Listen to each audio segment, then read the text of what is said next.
தலைப்பு செய்திகள். இலங்கையை விழுங்கும் உலகப் போர், எதிர்க்கட்சி தலைவர் எச்சரிக்கை. ஈரானிய மாலுமிகளுக்கு 1 மாத கால இலவச விசா, மனிதாபிமான அடிப்படையில் அரசாங்கம் நடவடிக்கை. மத்திய கிழக்கு போர், ஈரானுக்கான தேயிலை ஏற்றுமதி பாதிப்பு. ஈரானின் புதிய உச்ச தலைவர் நியமனம். விரிவான செய்திகள். அமெரிக்கா, இஸ்ரேல் மற்றும் ஈரான் ஆகிய நாடுகளுக்கு இடையிலான மோதல் இலங்கை கடற்பரப்பு வரை வியாபித்துள்ள நிலையில் இது இலங்கை போன்ற சிறிய நாடுகளுக்கு ஈடுகட்ட முடியாத பேரழிவை ஏற்படுத்தும் என்று எதிர்க்கட்சி தலைவர் சஜித் பிரேமதாச எச்சரிக்கை விடுத்துள்ளார். இந்திய ஊடகம் ஒன்றுக்கு வழங்கிய விசேட செவ்வியிலேயே அவர் இந்த அபாய அறிவிப்பை விடுத்துள்ளார். இது குறித்து அவர் மேலும் தெரிவித்துள்ளதாவது: சர்வதேச கடற்பரப்பில் ஈரானிய போர்க்கப்பல் மூழ்கடிக்கப்பட்டமை மற்றும் மற்றொரு கப்பல் இலங்கையை தஞ்சமடைந்துள்ளமை என்பன இலங்கையை அறியாமையிலேயே இந்த உலகளாவிய மோதலுக்கு இழுத்துவிட்டுள்ளது என்று சஜித் சுட்டிக்காட்டியுள்ளார். இந்திய பெருங்கடல் என்பது எக்காலத்திற்கும் ஒரு அமைதி வலயமே. இது வல்லரசுகளின் இராணுவ மோதல்களுக்கான களமாக மாறுவதை எவ்விதத்திலும் அனுமதிக்க முடியாது. ஏற்கனவே பொருளாதார ரீதியாக சிதைந்து போயுள்ள இலங்கை இவ்வாறானதொரு போர் விரிவாக்கத்தை தாங்கும் நிலையில் இல்லை என்றும் அவர் தெரிவித்துள்ளார். ஈரானிய மாலுமிகளை பொறுப்பேற்பது மனிதாபிமான பொறுப்பு என ஜனாதிபதி அனுரகுமார திசாநாயக்க தெரிவித்துள்ள நிலையில் இந்த சூழல் இலங்கையின் தேசிய பாதுகாப்பிற்கும் சர்வதேச உறவுகளுக்கும் பாரிய சவாலாக உருவெடுத்துள்ளது என்றும் அவர் தெரிவித்துள்ளார். மத்திய கிழக்கில் பற்றி எரியும் போர் நெருப்பு இப்போது இந்திய பெருங்கடல் வழியாக இலங்கை மக்களின் வாழ்வாதாரத்திலும் நேரடி தாக்கத்தை செலுத்த தொடங்கியுள்ளது. இந்த சீரற்ற போர் முறையை அனைத்து தரப்பினரும் உடனடியாக நிறுத்தி பிராந்திய அமைதியை உறுதிப்படுத்த வேண்டும் என்றும் அவர் பகிரங்க கோரிக்கை விடுத்துள்ளார். இலங்கை கடற்பரப்பில் மீட்கப்பட்ட ஈரானிய மாலுமிகளுக்கு 1 மாத காலத்திற்கு செல்லுபடியாகும் இலவச விசாக்களை வழங்க அரசாங்கம் தீர்மானித்துள்ளது. ஈரானிய கப்பல்களிலிருந்து மீட்கப்பட்ட மாலுமிகள் மனிதாபிமான பாதுகாப்பின் கீழ் இலங்கையில் தங்கியிருக்க அனுமதிக்கும் வகையில் இந்த 1 மாத கால இலவச விசா வழங்கப்படுவதாக பொது பாதுகாப்பு அமைச்சர் ஆனந்த விஜயபால தெரிவித்துள்ளார்.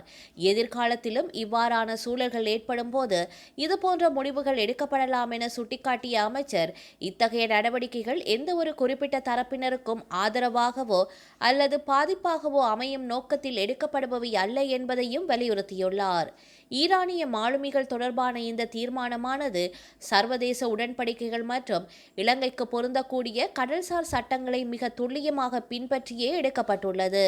சர்வதேச மட்டத்தில் இலங்கை தனது மனிதாபிமான பொறுப்புகளை நிறைவேற்றுவதில் உறுதியாக இருப்பதை இது காட்டுவதாக அவர் குறிப்பிட்டுள்ளார்.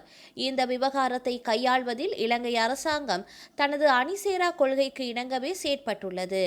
இதன் மூலம் சர்வதேச அரசியலில் நடுநிலையை பேணுவதோடு அதேவேளை மனிதாபிமான கடமைகளையும் முன்னெடுத்து வருவதாக அமைச்சர் ஆனந்த விஜயபால மேலும் தெரிவித்துள்ளார்.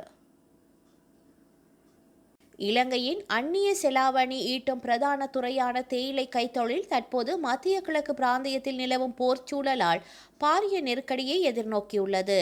குறிப்பாக ஈரானுக்கு தேயிலை ஏற்றுமதி தற்காலிகமாக இடைநிறுத்தப்பட்டுள்ளமை மற்றும் கடல்வழி போக்குவரத்துக்கள் தடைகள் என்பன இத்துறையில் பாரிய தாக்கத்தை ஏற்படுத்தியுள்ளதாக இலங்கை தேயிலை தொழிற்சாலை உரிமையாளர்கள் சங்கம் தெரிவித்துள்ளது. கொழும்பில் நடைபெற்ற ஊடகவியலாளர் சந்திப்பில் கலந்து கொண்டு உரையாற்றும் போதே இலங்கை தேயிலை தொழிற்சாலை உரிமையாளர்கள் சங்கத்தின் தலைவர் லயனல் ஹேராத் மற்றும் பேராதனை பல்கலைக்கழகத்தின் சிரேஷ்ட பேராசிரியர் பிரசன்ன பெரேரா ஆகியோர் இக்கருத்துக்களை வெளியிட்டுள்ளனர். இலங்கை தேயிலை தொழிற்சாலை உரிமையாளர்கள் சங்கத்தின் தலைவர் லயனல் ஹேராத் கூறுகையில், இலங்கையின் கீழ்நாட்டு தேயிலை உற்பத்தியில் 150 மில்லியன் கிலோவுக்கும் அதிகமான அளவு ஏற்றுமதி செய்யப்படுகின்றது. இதில் 10 முதல் 15% உயர் ரக தேயிலை ஈரானுக்கு அனுப்பப்படுகின்றது. தற்போதைய போர் சூழல் காரணமாக ஈரான் தேயிலை கொள்வனவை தற்காலிகமாக நிறுத்தியுள்ளது. ஏனைய மத்திய கிழக்கு நாடுகளுக்கான கடல்வழி போக்குவரத்துகளிலும் தடைகள் ஏற்பட்டுள்ளன. இந்த நிலைமை தொடருமானால் வாராந்தம் முற்பணத்தை பெற்றுக்கொள்ளும் தேயிலை தோட்ட உரிமையாளர்களுக்கு கொடுப்பனவுகளை வழங்க முடியாமல் போகும். இலங்கையில் சுமார் 5 லட்சம் சிறு தேயிலை தோட்ட உரிமையாளர்கள் உள்ளனர். நாட்டின் மொத்த மக்கள் தொகையில் 10% சுமார் 2 மில்லியன் மக்கள் இத்துறை மூலமே வாழ்வாதாரத்தை பெற்றுக்கொள்கின்றனர். தேயிலை விற்பனை பாதிக்கப்படுவது இவர்களது வாழ்வாதாரத்தை ஒரு நெருக்கடிக்குள் தள்ளும் என்றார். மேலும் பேராதனை பல்கலைக்கழக சிரேஷ்ட பேராசிரியர் பிரசன்ன பெரேரா குறிப்பிடுகையில், மத்திய கிழக்கு போர் பதற்றத்தால் வெளிநாடுகளில் பணிபுரிவர்களிடமிருந்து கிடைக்கும் வருமானம் குறைவடையும் நிலை ஏற்பட்டுள்ளது. மத்திய கிழக்கு வான்பரப்பு வான்வழி பயணங்களுக்கு தடை செய்யப்பட்டுள்ளதால் விமான போக்குவரத்துகள் பாதிக்கப்பட்டு சுற்றுலாத்துறைக்கு பெரும் பாதிப்பு ஏற்பட்டுள்ளது. கடல்வழி போக்குவரத்துகளும் மிகவும் ஆபத்தான நிலையை எட்டியுள்ளதால் ஏற்றுமதி வருமானம் வீழ்ச்சியடையும் அச்சுறுத்தல் எழுந்துள்ளது. உலக சந்தையில் மசகு எண்ணெய் விலை அதிகரித்து வருவதுடன் எண்ணெய் விநியோகமும் பாதிக்கப்பட்டுள்ளது. இவ்வாறான உலகளாவிய நெருக்கடிகளிலிருந்து இலங்கை போன்ற சிறிய நாடுகள் தப்பிப்பது கடினமாகும்.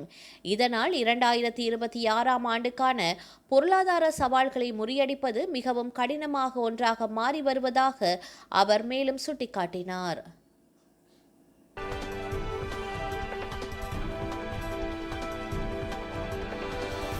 ஈரானின் மறைந்த உச்ச தலைவர் அயதுல்லா அலி கமேனியின் மகன் அயதுல்லா செய்யித் மொஜ்தபா ஹோசைனி கமேனி நாட்டின் புதிய உச்ச தலைவராக தேர்ந்தெடுக்கப்பட்டுள்ளதாக ஈரானின் நிபுணர்கள் அவை உத்தியோகபூர்வமாக அறிவித்துள்ளது. ஈரானிய ஊடகங்கள் இந்த செய்தியை வெளியிட்டுள்ளன. ஞாயிற்றுக்கிழமை நடைபெற்ற அவசர கூட்டத்தில் உறுப்பினர்களின் பெரும்பான்மையான வாக்குகளின் அடிப்படையில் இந்த தீர்மானம் எடுக்கப்பட்டதாக அறிவிக்கப்பட்டுள்ளது. ஈரானின் அரசியல் உயர்வட்டத்தில் மொஜ்தபா கமேனி என்ற பெயர் பல ஆண்டுகளாகவே பேசப்பட்டு வருகின்றது. இது சாத்தியமா இல்லையா என்ற விவாதமும் நீண்ட காலமாக இருந்து வருகின்றது. இராணுவ உளவு வேலைகளுக்கு ஏஐயுடைய முழு அணுகலையும் வழங்க முடியாது என்று ஆந்த்ரோபிக் நிறுவனம் அண்மையில் அமெரிக்க பாதுகாப்பு துறையான பென்டகனுடனான ஒப்பந்தத்திலிருந்து வெளியேறியது. அதன்பின் அந்த ஒப்பந்தத்தை ஓப்பன் ஏஐ நிறுவனம் கைப்பற்றியது. இந்நிலையில் பென்டகனுடன் செய்து கொண்ட ஒப்பந்தத்திற்கு எதிர்ப்பு தெரிவித்து ஓப்பன் ஏஐ நிறுவனத்தின் ரோபோட்டிக்ஸ் பிரிவு தலைவரான கைட்லின் கலினோவிச் தனது பதவியை ராஜினாமா செய்துள்ளார். இவர் கடந்த 2024ஆம் ஆண்டு நவம்பரில் தான் மெட்டா நிறுவனத்திலிருந்து விலகி ஓப்பன் ஏஐயில் இணைந்தார். பென்டகனின் ரகசிய நெட்வொர்க்குகளில் ஓப்பன் ஏஐயின் ஏஐ மாடல்களுக்கு பயன்படுத்துவதற்கான நிறுவனத்தின் முடிவில் தனக்கு உடன்பாடு இல்லை என கைட்லின் தெரிவித்துள்ளார். சட்ட மேற்பார்வையின்றி அமெரிக்க குடிமக்களை ஏஐ மூலம் உளவு பார்ப்பது மற்றும் மனித கட்டுப்பாடு இல்லாத தானியங்கி ஆயுதங்களில் ஏஐ தொழில்நுட்பத்தை பயன்படுத்துவது குறித்து இன்னும் ஆழமான விவாதங்கள் தேவை என அவர் குறிப்பிட்டுள்ளார்.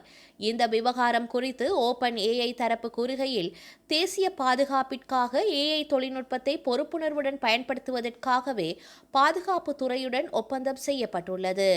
உள்நாட்டு உளவு வேலைகளுக்கோ அல்லது தானியங்கி ஆயுதங்கள் தயாரிப்பதற்கோ எங்களது தொழில்நுட்பம் பயன்படுத்தப்படாது.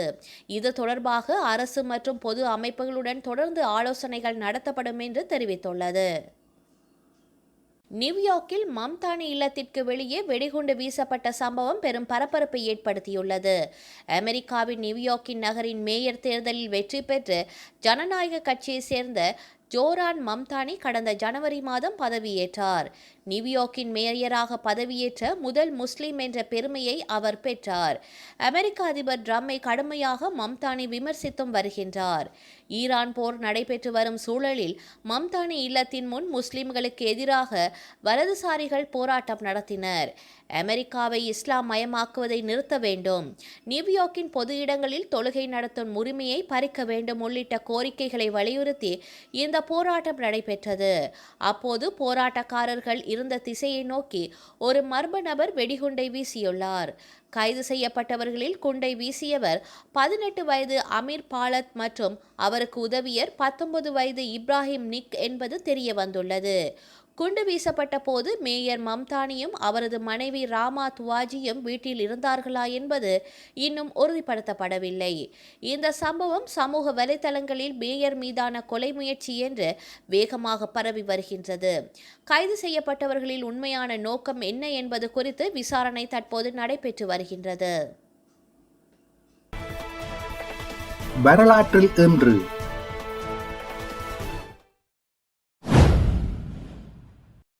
1946 இங்கிலாந்து போல்டன் நகரில் விளையாட்டரங்கில் இடம்பெற்ற நெரிசலில் 33 பேர் உயிரிழந்தனர்.